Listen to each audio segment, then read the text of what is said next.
এই ডক্টর মহানন্দ ব্রহ্মচারীজি তিনটি বার্তা দিলেন ভাগবতে। আজকে আমার সনাতনী যুব সমাজ ভালো করে জেনে নিতে হবে। আজকে আমাকে অনেক যুবকরা ফোন করে এবং এই কমিটির যুবকেরা বলেছেন, বাবা আজকে এমন বিষয়ে কিছু কথা বলতে হবে যেটা আমাদের মধ্য দিয়ে এমন কিছু বিবেক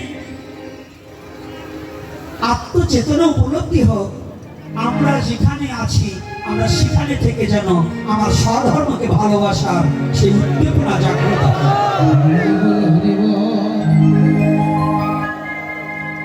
সেই আলোকেই তিনটা কথা একটু জানতে হবে। তিনটা কথা হচ্ছে, প্রথম কথা হচ্ছে ভগবান আছেন। তিনটা বার্তার প্রথম বার্তা হচ্ছে ভগবান আছেন। দ্বিতীয় বার্তা হচ্ছে ভগবান আসেন। তৃতীয় বার্তা হচ্ছে ভগবান ডাকেন। এই কলিযুগের জীবের এমন কোনো যোগ্যতা নেই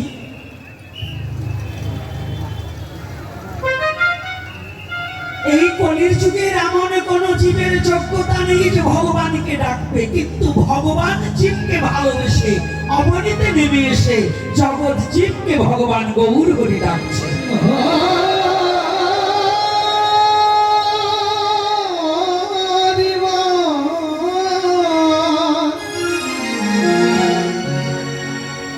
আজকে যেহেতু বাবারা আছেন, বাবা আমাকে আরেকটা কথা বললেন যে আমাদের এখানে অনেক মুসলমান এসেছে, এজন্য আবার হিন্দু বাবারা রাগ হবেন না।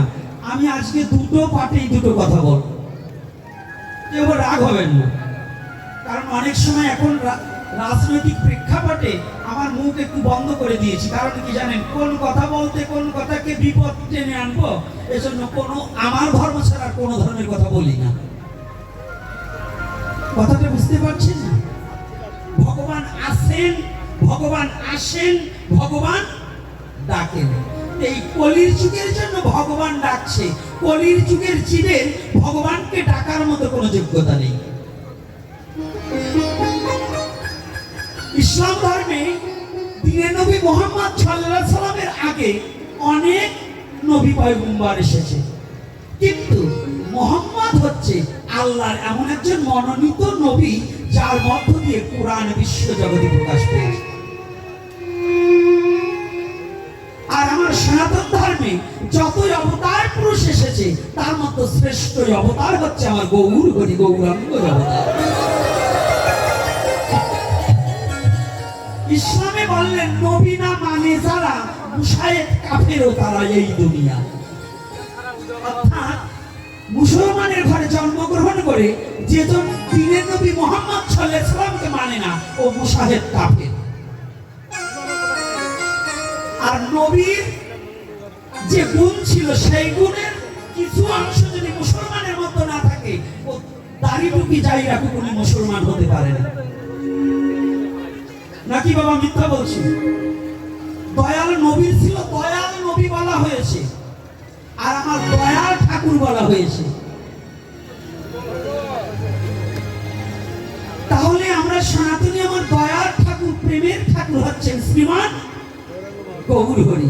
এই কলির যুগে সনাতন ধর্মে জন্মগ্রহণ করে গৌরকে যারা মানে না, গৌরকে যারা ভালোবাসতে চায় না, সবাই যে ভালোবাসবে আজ না হোক কাল, কিন্তু গৌরকে যারা সচেতন ব্যক্তি হয়েও যারা গৌরকে মানে না, জানবে তাদের জন্মে ত্রুটি আছে।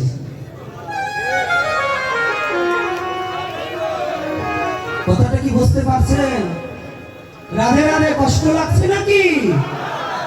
লাগলেও না কিছু করবার নাই।